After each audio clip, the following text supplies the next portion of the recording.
Be sure to visit my website, www.saracarter.com, for my latest reporting and stories. And while you're there, be sure to subscribe to my email list so that we can stay in touch. Guys, today I'm going to be joined by another great friend. I have so many wonderful friends here. I love it. President and CEO of the Job Creators Network, Alfredo Ortiz. He will be here to talk about the Biden administration's war on small businesses. Yes, it is a war on small business, folks.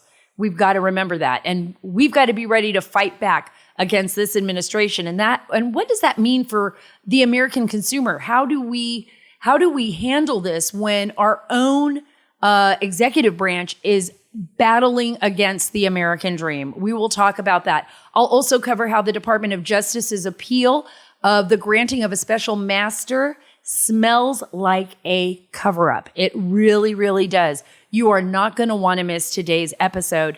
Before I go to Alfredo Ortiz, I want to talk to you about an organization that I also believe in, one that represents this show and sponsors this show. Look, if you want someone to fight for you, you are going to want to be with the Association of Mature American Citizens. That is AMAC. By joining AMAC, listen to this, you're taking the first steps in saving the America that you love. AMAC offers an alternative to just about every benefit that other group offers, but guess what? Without any of the liberal agenda. I stand with AMAC, and I hope that you do too. I encourage you to join today at amac.us/Carter. That's amac.us/Carter. The benefits of membership are great, but guess what? The cause is even greater. Join today at amac.us/Carter. So let's talk about this whole issue with Mar-A-Lago, President Trump, getting this special master to oversee all of the evidence that was apparently seized by the FBI. When they went through Melania's closet and his son Barron's room and every little piece of paper that the president had in his home. They've never done this before, folks. We've seen this, in the past. In the past, Bill Clinton had stuff. For crying out loud, Hillary Clinton sent over 33,000 emails from the State Department where she had TS and TSCI clearances. That means very top secret, compartmentalized information on her emails, sent them through the internet to her private server in a private email. By the way, you don't think the Russians knew Hillary was running a private server, private email? Look at how ridiculous the FBI was. The FBI's own field office that dealt in Washington, D.C., their Russia desk. Remember that Peter Strzok and Lisa Page? Remember that Peter Strzok was like the top dog at the Russia desk? He was literally using his phones to have an affair with another person inside the FBI, inside the bureau. Literally, they were texting each other about their sexual escapades and everything else. The Russians are all over Washington, D.C., and so are the Chinese and every other adversary. They were probably walking by the FBI field office with like a brick in their jacket, collecting all of Peter Strzok's, secret text messages to his lover, Lisa Page. That's how stupid some of these people that work for us are. And by the way, compromised as well. Because both of them were married, and both of them did not want their prospective partners and their partners to know about each other and to know about their affair. So it wasn't like they were having this open affair.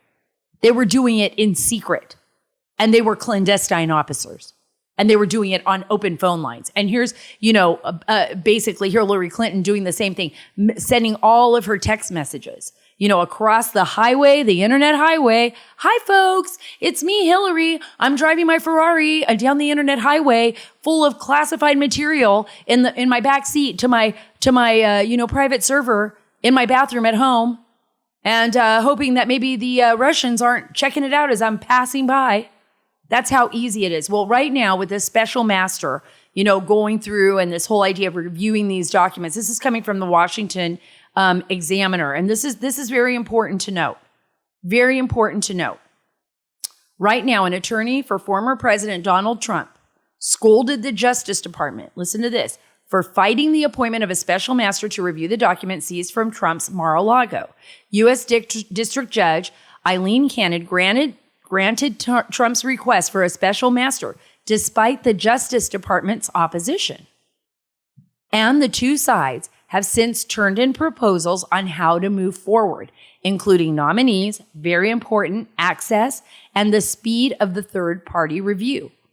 The Justice Department, which was ordered to stop the use of seized materials for its criminal investigation while the special master is reviewing takes place, said it will appeal, listen to this, the order granting an independent review and ask the judge in Florida to issue an emergency order to allow investigators to continue using classified material due to national security concerns while the appeal plays out. I want you to think about what they want here. They want access to everything they took from President Trump, not because they care about this country, not because they're worried, because he is the president of the United States of America. We voted for him. He was a duly elected president, despite the ridiculous statements made by Hillary Clinton and other Democrats that the election was rigged, because we know now that it never was. If anything, Joe Biden has more of a chance of being in the pocket of the Chinese than President Trump ever did when it came to Russia. That's just a fact. That's just a fact. We've already done full investigations. There have been numerous investigations. They've tried to impeach President Trump. They've tried to do everything to him. Everything falls on its face because everything that the Democrats have said is a lie. And now they want to be able to suspend and withhold and grab evidence, and they're just digging. They are looking for a crime. They are in search of a crime, any kind of crime, anything, just anything that they can do to keep President Trump from even thinking about running for office again. Listen to this. James Trusty, a former federal prosecutor, told Fox News host Mark Levin, "It is a fair question to ask whether the Justice Department is attempting a cover-up as it conducts a criminal investigation into Trump's handling of records after leaving office." I want you to listen to this clip from Trump attorney James Trust from Mark Levin's. I love Mark Levin. I know him. I love his family. This is from Mark Levin's show this weekend. Listen to this. It's awesome. Jim Trusty, you have a historic case on your hands. And I noticed the Department of Justice is throwing every resource it has at this, and it won't give an inch, even when it comes to an independent special master. Why do you think they're conducting themselves this way? We're both old Justice Department guys. And why wouldn't they want a special master? Are they trying to cover something up? Yeah, look, that's a fair question. I mean, you and I have been around the department for many years. I was very proud of my career at the Department of Justice, and I was proud of the approach we took on cases in the pursuit of, what they call small J justice, trying to do the right thing. What we have in this situation is such a historical first, and I mean that in a very negative way, to have this search warrant based on failed NARA negotiations, I suppose, that allowed the government to basically ransack the president's residence. You'd think that in this era of the Attorney General constantly talking about rule of law and transparency, that he would be the first one to say, sure, another set of eyes is perfectly fine. And, Mark, when we were arguing this case before the judge in Florida last week, one of the things that I said near the end of the argument was, what's the harm here? What is it that DOJ is so worried about by having an independent, established, well-esteemed person just give a second look and give some classifications or some categories to what they seized? And they fought it tooth and nail. And frankly, when the judge asked them that very same question, they didn't have much of an answer. It was kind of like this overarching theme of leave us alone, we know what we're doing, we don't need anybody to second guess us. And that's taken root with them appealing and moving to stay the ruling that the judge made last week. So it's extraordinary. I mean, I would have been so much more respectful of the department and of this attorney general if they turned around and said, you know what, good idea to have a special master. We have nothing to hide. Let's get at it. But that's not the approach. It's a constant fight. Of course it's a constant fight because they don't want whatever they got going on to be discovered. And they want to do everything behind closed doors. And it's pretty scary when the Department of Justice, that's the final place. That's where we all look for justice. When that feels like it has been tainted and politicized and weaponized by a political party, that's when we should be scared. That's when we are scared. And I got to tell you this, before I get to Orlando, I just want to throw out a special thank you. You guys are going to laugh, but to Mitch McConnell for not allowing Merrick Garland in 2000, I can't remember, it was back in 2016, I believe, to be nominated by President Obama to the Supreme Court, because what a nightmare that would have been. And that's probably the only time I'm going to throw props out, to Mitch McConnell, because that's it. That's all I got going for him right now. Anyways, before I get over to Alfredo Ortiz, I want to talk to you really, really quick about my store. You guys all know how much I love Mike Lindell. He's patriotic. He cares about American-made products. He cares about small businesses. Yes, small businesses. And he has a new My Store. My Store means everything in the MyPillow My Store is made in America. Through adversity and trial and error, the inventor of MyPillow, my friend Mike Lindell, was able to break through barriers of getting his product to the masses. With a true passion for helping entrepreneurs, you know what Mike created? MyStore.com. Use /Carter, where American entrepreneurs and their made in the USA products are showcased. It's so awesome. Visit mystore.com /Carter now for a full list of products. When you buy USA made, you support your neighbors and your local economies. That way you ensure that the hard-earned dollars are funneled right back into our communities. They're not going to China. They're not going anywhere else. Reduce our reliance on foreign goods by shopping at mystore.com /Carter. Be sure to use the promo code Carter for additional savings at checkout at mystore.com /Carter. I'm really happy to introduce everybody to Alfredo Ortiz because he is not only a good friend, he's a great American, he's a great Christian, and he is a defendant of every small business owner in America. He's the president and CEO of Job Creators Network. And I'm so happy to have you on the show, Alfredo. Thank you, Sarah. Glad to be on the show. I can't believe it's been so long since we've actually broken bread. So we gotta fix that. I know we do gotta fix that. Alfredo and I would always see each other in DC off and on. We would make time for each other. I've been on the road a lot. He's been on the road a lot. So tell me what you've been up to, Alfredo. Tell me before I get into these great polls that Job Creators Network has been taking recently on small business. But what have you been up to? Yeah, well, it has been crazy, Sarah. I mean, obviously with Joe Biden at the helm of this country, unfortunately gives us a lot to work with. One of the most recent billboards, Sarah, that we put up in Times Square, because remember, we're known now as the billboard guys. Right. We love that medium, and it is so effective to be able to communicate, to the rest of the country. But it's Pinocchio Joe, and we just called out the lies that he keeps reeling with small businesses. I mean, no new audits, there's no recession, there's no inflation. And you sit there and you're like, yeah, right. I mean, and, we love actually how we wrapped up that particular billboard with, what, do you think we're stupid or something? I mean, at the end of the day, it's like, small businesses are not stupid, Sarah. You know that. Oh, I know.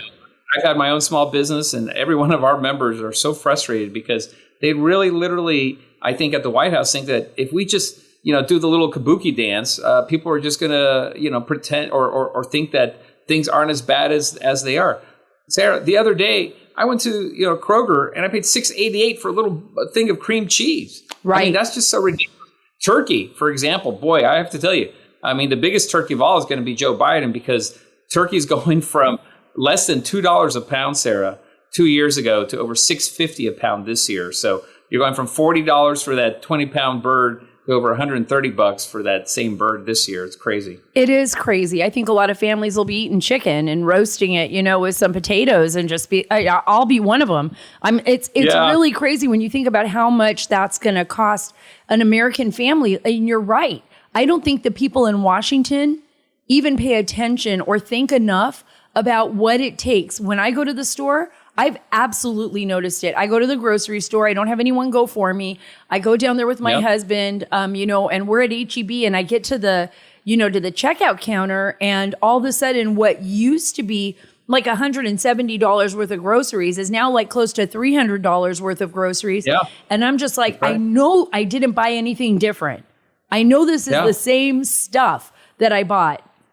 We saw it with gas prices. We've seen it all the way around. We saw how it affected farmers, in this country, and farmers all across the world, not just because of the high gas prices and oil, but just the entire, I think, policy of this Biden administration has been like an utter failure, Alfredo, from foreign policy to national. Yeah, no, absolutely. I mean, everything has literally been just an absolute disaster, unmitigated disaster. And it's going to get worse, Sarah. I mean, I'm an economist by training, by education. And I have to tell you, I mean, things are going to get worse because these inputs are just going to keep on going up. We may have a little reprieve. Tomorrow the consumer price index is coming out. Right. And we might see a little bit of a reprieve. But I'm telling you, 8%, 8.5%, those are still record high numbers. And, with the Fed trying to, knock inflation down, I'm really concerned you're going to start seeing those double-digit interest rates. And it's really going to be a concern for a lot of Americans out there that are now having a tough time living from paycheck to paycheck. I mean, Sarah, look at the savings rates. Before the pandemic, they were about 8%. During the pandemic, when all the money was handed out, sadly, those numbers actually climbed all the way up to 31%, which clearly said we didn't need to hand out that much money. But now they're down to 4%, and credit card usage is up double digits, Sarah, which basically means people are not being able to make ends meet. And by the way, that latest jobs number, look at the part-time jobs. 60+% of that job growth was in part-time jobs. That means people are taking on second jobs just to make ends meet, Sarah. That's right. And you're so right, Alfredo, when you talk about credit card expenditures, right? Because not only are Americans putting a lot more money on credit cards, but think about in the end when they have to pay that back. The interest rate on those credit cards and what that does to the American family. And you talked about the reprieve. And I think this is important to dive into just a little bit. And by the way, he is known as the billboard man. I can tell you right now that Alfredo comes up with these billboards a lot of times on his own. He'll just be driving around in the car. He'll call me up, call up his friends, be like, hey, what do you think about this? Oh, Joe, say it ain't so, or whatever. And he will literally come up with these amazing billboards that show up in New York City, like in Times Square. And I'm just like, so not only are you an economist, but you're like a marketing guru. So I just want to put that out there so people can get the full scope of what you do, Alfredo. But let's talk about that reprieve, because the Biden administration is going to jump on whatever they can right now before November to try to say, look, it's really not that bad. It's going to be great. The stock market's going to do better. It's going to be good. What can you say about that reprieve for just the layman, people who aren't economists, of how that's going to shift and what we could be facing in the near future? I mean, it's really not going to get better. I mean, and that's why they keep, putting things like this loan bailout out there to try to, mask what's really going on and try to get the votes that they need, from the youth, because they're going to start losing the votes from people who are actually paying the bills. Hispanic, for example. I mean, I truly believe that the Hispanic market and the Hispanic voter is going to be the big story in November of this year, and even going to 24. Because they understand what's going on out there. As you know, they're a hardworking entrepreneurial group, and small businesses are a big part of what they do. Right. And these small businesses across the country are just getting slammed left and right. So, and that's reflected. You mentioned our poll. That's reflected in our polls that we do on a monthly basis. Small business sentiment is really at record lows. And it's no surprise here because, we talk a lot about inflation and how it's hurting, but big businesses really don't take the brunt. And I really want to emphasize this. They don't take the brunt of this inflation issue the way small businesses are. Because think about what a large corporation can do. They have multi-year contracts. They have preferential purchasing power, preferred inventory, supply development, delivery, and they don't have, small businesses don't have that ability to that. If you think about a lot of these small restaurants, a lot of them just actually get their stuff from like a Costco or something like that. So they are literally subject to the up and downs of a daily basis that a lot of these large corporations don't have. And then, of course, the labor issues are another major, major issue. I don't know how Governor Newsom can sleep at night recommending what he recommends and pushing what they're doing out there. For example, $23 minimum wages. I mean, well, $23 minimum wages after they practically destroyed their small business economy during COVID. Yeah. Let's not forget about him going to, the French Laundry and ordering a $5,000 dinner with his friends with no masks on, or Nancy Pelosi going to the hair salon with, no mask, while the salon itself and salon owners lost their businesses. I mean, you want to be realistic? How many people went into massive depression, lost their marriages, lost their businesses, maybe committed suicide, all of that stuff during COVID, only now to be told, you know what, we're the CDC and everybody else, we're thinking maybe just one booster a year and everything's going to be fine. Yeah, it's not that fine because we're really facing an aftermath after aftermath of serious issues that have really harmed and hurt. And I'm not saying COVID isn't real. It's very real. But a series of issues that harmed and hurt our small business owners and the American economy. Yeah, no, absolutely right. I mean, the saddest part is that they didn't really follow the science, and we all know that. Right. Remember, Sarah, we had our flatten the fear campaign because that's all it was. It was really trying to put a lot of fear into people. And again, look, I got COVID pretty bad, and so I understand it is definitely real. I get that. But, look at the states, the blue states versus red states in terms of how that was managed. I mean, it is absolutely clear, and group after group after group have proven this and shown this, is that the red states just managed the situation and the balance between, their economy, the state economy, the livelihoods of people and health, health issues and health concerns. I mean, they were able to balance that because they were, sympathetic to all the issues of everybody involved, right? Right. And so, especially our small businesses. I mean, I'm here in Georgia right now, and thank goodness that Governor Kemp was leading the state during this process, because I think if it had been Stacey Abrams, I think it'd be in a much different state of affairs here in Georgia. A total nightmare. A total nightmare. I think all of our Republican governors, hats off. You mentioned a little bit of things that we're doing. We're actually running a program called the Great Opportunity Project, which actually highlights all the wonderful things that our Republican governors did across their states during COVID to really manage this process, we believe, in a much better fashion than any of the blue states did. Oh, well, and I would say that would be a blueprint for future issues. I mean, because we can't expect that we won't ever see something like this again. We probably will. Right. God help us. I hope not in our lifetimes ever again. But there should be a blueprint for how to manage during a crisis, during this type of an epidemic, how to manage a crisis the right way so that, that we don't crumble, that our economies don't fall apart, so that our citizens are healthy mentally as well as physically, and that they can, do everything that's right to follow the science, but also balance all of those social issues. I was going to say, on your poll, I want everybody to hear this. It was actually on Breitbart. I think it was a great story, but it was a Job Creators Network poll. It was a survey of 500 small business owners and they found out, you guys found out that only 30% of respondents rate the condition of the U.S. economy as good or excellent, but 57% actually believe that the United States is in a recession. That's huge. Yeah. Yeah, no, and it is. I mean, the reality is, it is, and I don't care what the administration says in terms of, there's some group out there that officially has to, call it that for it to be that. I'm sorry, Sarah, but look, when you've got 2 quarters of negative economic growth and you've got the issues that are going on in the grocery stores, real issues at the gas pump, these prices, people feel poor. And the one thing, when people start feeling poor, if you remember, I come from an old consumer goods background as well. Mm-hmm. One thing we found is that once people start feeling poor, they'll act poor.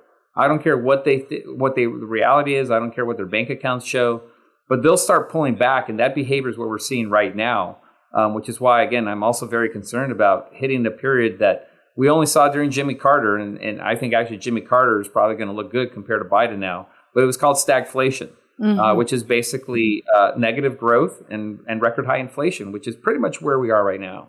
Do you think businesses will want to bring on new employees or in this type of environment, or are they just going to start laying off workers? What do you think is going to happen? Yeah. Well, small businesses, first of all, are the ones that I would say you really look for a closer in answer. They're the ones that, have the most to lose if they bring in a worker. And remember also, when they bring in a worker into their business, it's family. I mean, you know that. I know that. And so firing somebody for a small business is really one of the worst things you can do. It's the worst feeling. They hate doing that. So they'd rather just not hire. They'd rather go in and do their own cleanup of the kitchen or whatever, or man the cashier rather than have to fire people. And so I think we're going to see that right now, that small businesses, those now hiring signs are going to start coming down because they're going to start doing more with less people. And then I think, the large companies, you're already actually starting to see some of the layoffs. And remember that those, the job market and these kinds of job losses, they're actually lagging economic indicators, Sarah, which basically means that's the last thing to go, really, because if you think about how much money goes into training an employed, when you're starting one up, the last thing you want to do is bring one in and then fire them 6 months later. Because that's just money down the tubes. And so, so they want to keep people as long as possible. And they'll start making those decisions to lay people off, fairly soon here. But like I said, we're already seeing large companies do that as we speak. What's your assessment, Alfredo, of the Inflation Reduction Act? Why not I didn't know you were. I don't even know. I didn't know you were a comedian. Oh my God! That's the biggest joke of all. $780 billion of just giveaways to the radical progressive left, which I hate calling them progressives. I like calling them regressives. But I like that. I mean, just complete waste. But you know what, Sarah? Also, shame on us as Republicans. Shame on the party.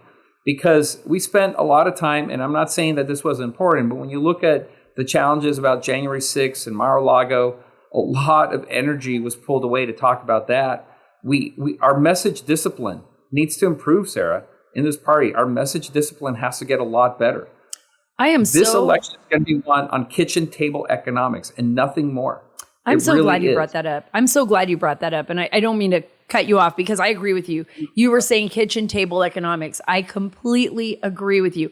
I think our focus has to be getting into those communities, reaching the small business owners, being more vested and involved in the Hispanic community, any community actually across the country, in African American communities, Black communities. Let's get in there. Let's talk to them. They're business owners too. They're moms and dads too. They're walking their kids to school. How does it feel, when you think about it, like walking your child to school in a city like Chicago or Philadelphia or, or anywhere across the country, in Los Angeles, in New York, some places here in Houston and in Dallas where crime is surging. Business owners are frustrated and angry about that too. They're saying, I think you have one here. The economy right now looks like 65% of small businesses are concerned about crime. I mean, and that's minority-owned businesses. Exactly. And remember, actually, a couple summers ago, the whole Black Lives Movement matter was raging. A lot of businesses that were actually hurt, they were actually minority small businesses in those communities, remember. So they are very sensitive to that.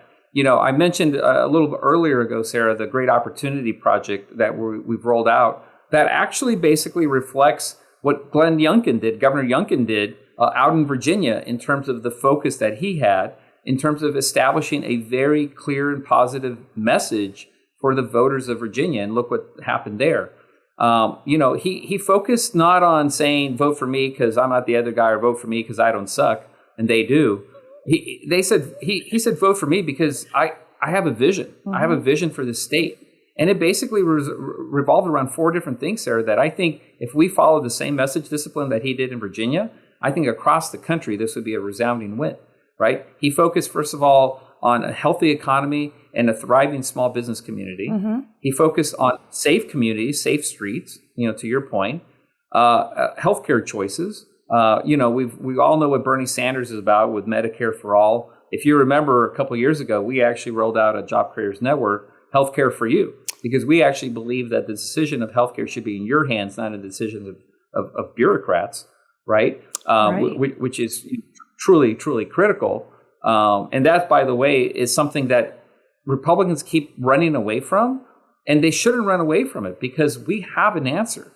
And I urge people to go to go to healthcareforyou.com to look at that answer, because it's a very strong, well-researched answer, and I think it actually beats Obamacare in terms of what it can do. And so, we have to make sure we have that message discipline, Sarah.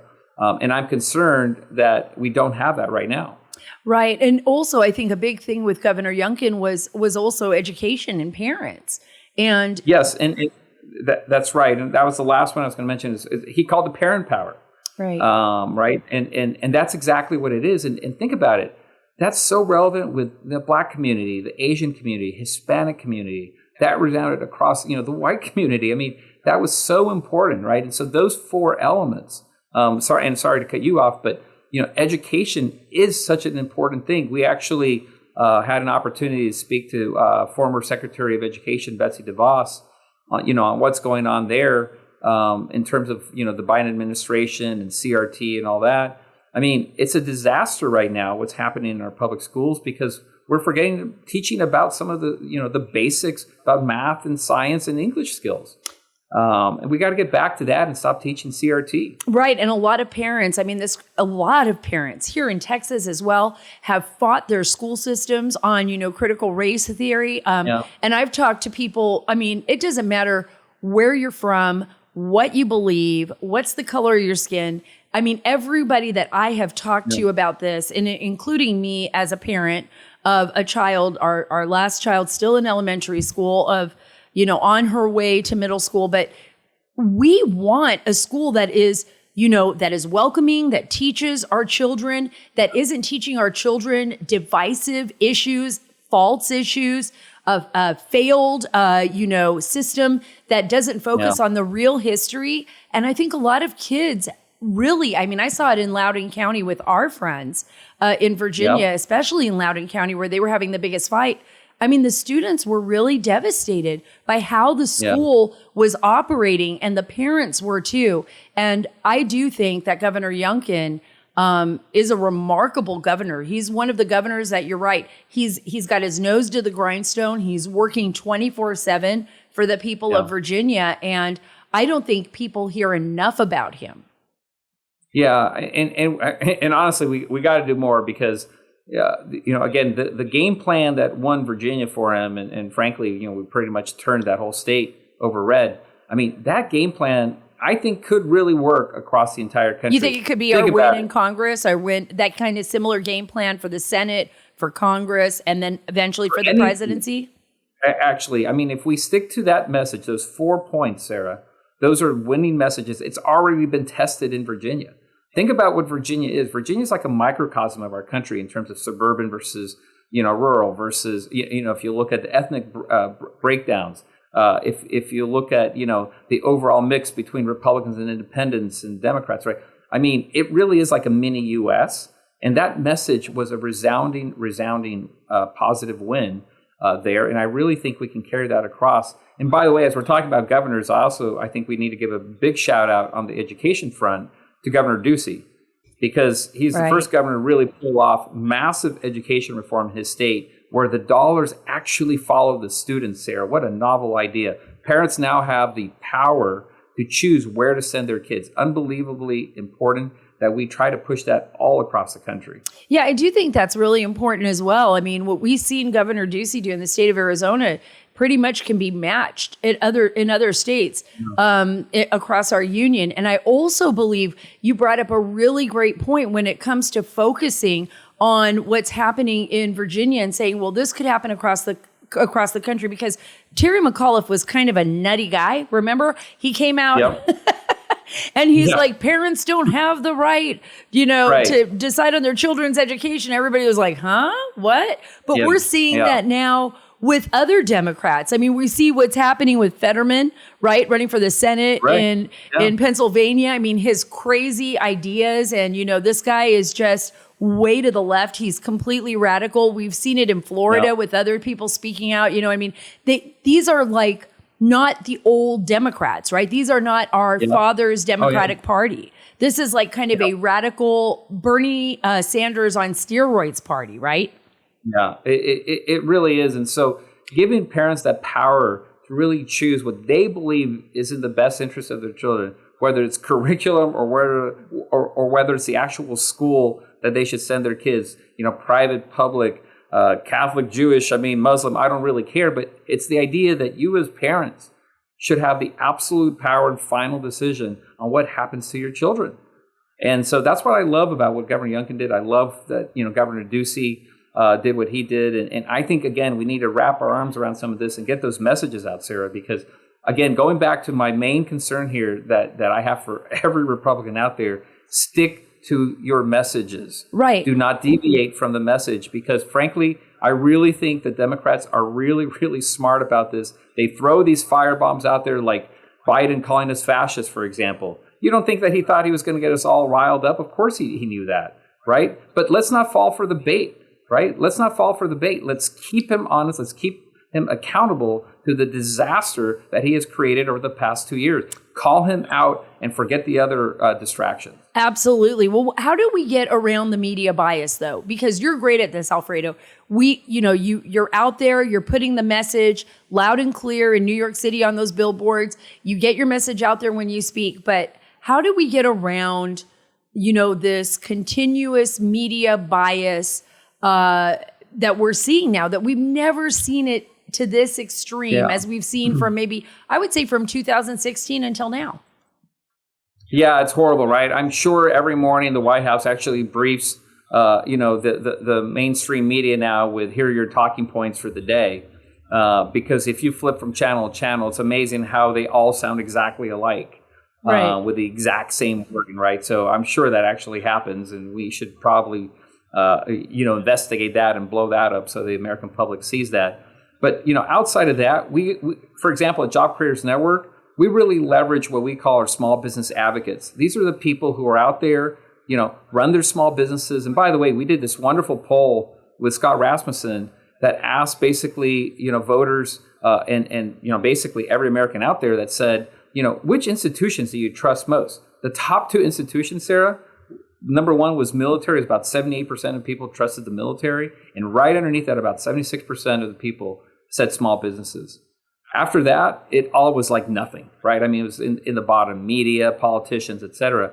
So small businesses are a very, very trusted voice. So we got to keep doing, for example, we're doing a Job Creators Network, like I said, leveraging our small businesses, our small business advocates to get that message out, to get the word out, because people trust those small businesses. Remember, they pretty much are the glue of our communities. And without these small businesses, and they saw this happen during COVID, right, which I think is why Americans really trust our small businesses' voices now, right? Because during COVID, they were gone and our communities were falling apart, right? And without these small businesses, there is no country.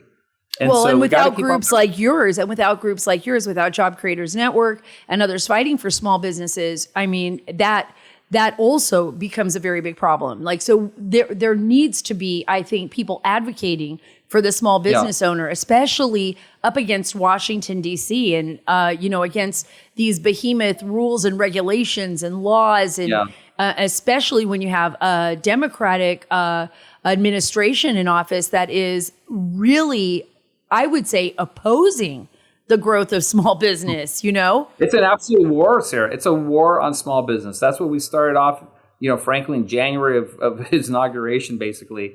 As soon as he took out, we started calling it the war on small business. And I'm telling you, that's exactly what it is. It is an absolute war on small business.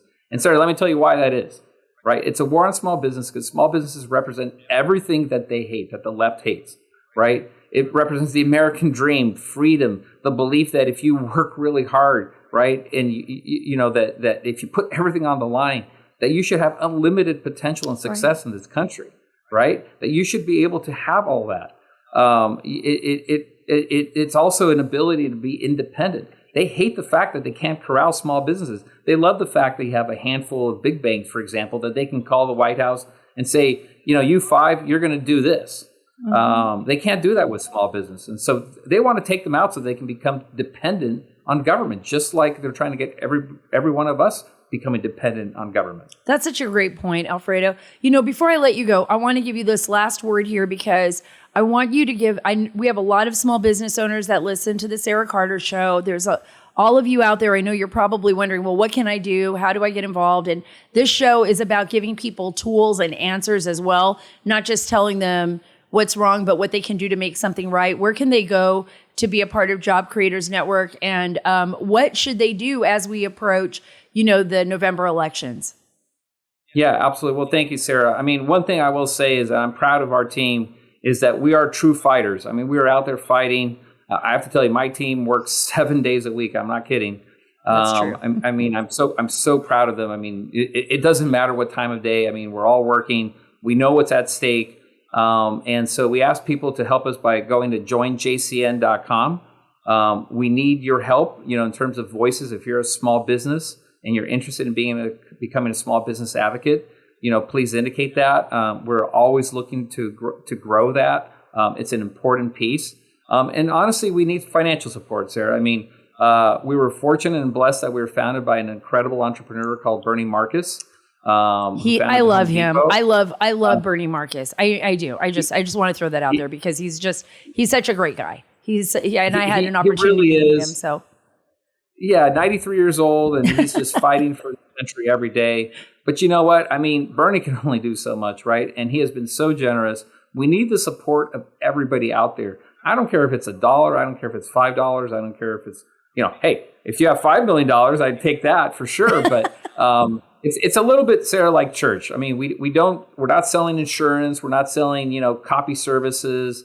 What we really do is we advocate on your behalf. And so it's a little bit like church, I say. Everybody's welcome. The doors are open. You come in, you listen to the message. If you like what you hear, when I, send the hat around, throw in some bucks. We could use it.